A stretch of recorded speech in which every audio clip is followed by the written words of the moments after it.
नमस्कार दोस्तों, आज हम लोग बात करने वाले हैं एसएससी सीजीएल एग्ज़ाम 2025 से जुड़ी हुई कुछ इंपॉर्टेंट टिप्स और कुछ इंपॉर्टेंट जो गाइडलाइंस जो एसएससी की तरफ से स्टूडेंट के लिए जारी की गई हैं। तो पूरा वीडियो एंड तक देखिए। सबसे पहले बात करते हैं पेपर को सॉल्व करने से जुड़ी हुई कुछ इंपॉर्टेंट टिप्स की। आपको एग्जाम में जो है पेपर को जो है 2 से 3 राउंड में सॉल्व करना है। मतलब सभी क्वेश्चनों को आपको कम से कम जो है 2 से 3 बार में जो है जाकर सॉल्व करना है। कैसे सोल्व करना है? सबसे पहले आपको जो है इजी क्वेश्चनों से स्टार्ट करना है, जो इजी क्वेश्चन है। उसके बाद फिर मॉडरेट लेवल के जो भी क्वेश्चन होंगे, और सबसे लास्ट में आपको जो है हार्ड क्वेश्चनों को जो है सॉल्व करना है। अगर हार्ड क्वेश्चन सॉल्व होते हैं तो ठीक है, अदरवाइज आप कुछ हार्ड क्वेश्चनों को जो है स्किप भी कर सकते हैं।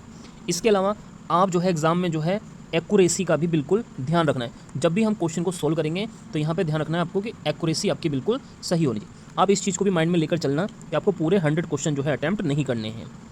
ऐसा ज़रूरी नहीं है कि हमको जो है एग्ज़ाम में सारे क्वेश्चन ही सॉल्व करने हैं तभी हमारा जो है सिलेक्शन होगा। आपको सिर्फ अपनी एक्यूरेसी जो है बनाकर रखनी है।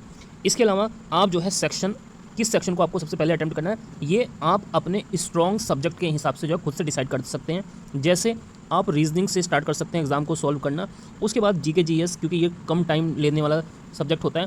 फिर आप इंग्लिश कर सकते हो, ये भी बहुत जल्दी से सॉल्व हो जाता है। और लास्ट में सबसे आप जो है मैथ को अटैम्प्ट कर सकते हैं। तो बाकी ये आपकी जो है इंडिविजुअल चॉइस भी होती है। इसके अलावा मैं बात करूँ अगर एग्ज़ाम हॉल के अंदर आपको क्या नहीं करना है, तो सबसे पहले एग्ज़ाम हॉल में आपको बिल्कुल भी पैनिक नहीं होना है, बिल्कुल काल्म रहना है, आपको शांत रहना है। दूसरी चीज़, आप एग्ज़ाम हॉल में एंटर होने के बाद और एंटर होने से पहले भी किसी से भी ज़्यादा बातें ना करें। बिल्कुल भी आप किसी से कोई भी बातें ना करें, क्योंकि आप एग्ज़ाम हॉल में जब जाते हैं तो अलग अलग जो स्टूडेंट होते हैं अलग अलग तरीके की बातें करते हैं। तो आप बिल्कुल भी किसी से बातें ना करें, बिल्कुल शांत रहें। इसके अलावा अगर आप एग्ज़ाम सेंटर के अंदर एंटर हो चुके हैं और अपने सिस्टम के पास जा चुके हैं, तो बिल्कुल भी आप किसी के दूसरे के सिस्टम में ना झांकें। इस चीज़ को भी आपको याद रखना है। इसके अलावा अगर आपका एग्ज़ाम स्टार्ट हो चुका है और मान लीजिए कि शुरू के 2-3 क्वेश्चन ही आपको बिल्कुल टफ़ दिखाई दे जाएँ, तो आप इनको देखकर बिल्कुल भी पैनिक ना करें, इनको तुरंत स्किप कर दें। और इसके बाद जो है जो आगे के क्वेश्चंस हैं इजी सबसे पहले उन्हीं को अटैम्प्ट करें। इसके अलावा एक इम्पॉर्टेंट टिप्स आपके लिए ये भी है कि आप अपने एडमिट कार्ड के ऊपर कुछ भी ना लिखें। ये एसएससी की गाइडलाइन भी है कि आप जो है अपने एडमिट कार्ड पर कुछ भी ना लिखें। इसके अलावा अगर आपको पेपर देते समय कोई भी प्रॉब्लम आए तो बिल्कुल भी आप अपने जो बराबर का स्टूडेंट है उससे बातें ना करें। अगर कोई भी प्रॉब्लम आए तो वहाँ पर जो इन्विजिलेटर होते हैं आप सीधा उनसे जो है कॉन्टैक्ट करें। इसके अलावा एसएससी की तरफ से भी कुछ एडवाइजरी गाइडलाइन जारी की गई है स्टूडेंट के लिए।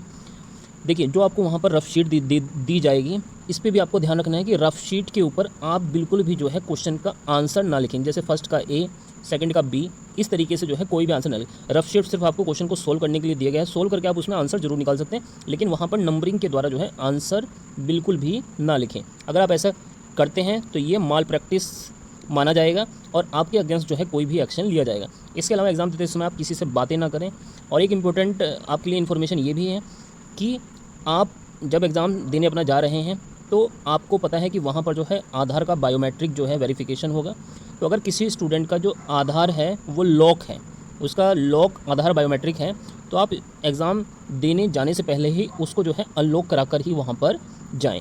इस चीज़ को भी आपको याद रखना है। इसके अलावा आप अगर पेपर देने जा रहे हैं तो एग्ज़ाम सेंटर पर कोशिश करें एक दिन पहले ही पहुंच जाएं अगर पॉसिबल हो। अदरवाइज़ कम से कम सेंटर पे आपसे जो है 2 से 3 घंटे पहले जो है पहुंचने की कोशिश कीजिए। मिनिमम आप 2 से 3 घंटे का समय जो है एग्ज़ाम जो रिपोर्टिंग टाइम होता है उससे 2 से 3 घंटे पहले पहुँच जाए। और जो इंपॉर्टेंट डॉक्यूमेंट्स, फ़ोटो वगैरह हैं वो भी आपको अपने साथ जो है लेकर जाना है। तो ये कुछ इंपॉर्टेंट बातें थी आपके एग्ज़ाम के लिए। बाकी आप सभी को आपके एग्ज़ाम के लिए बेस्ट ऑफ लक।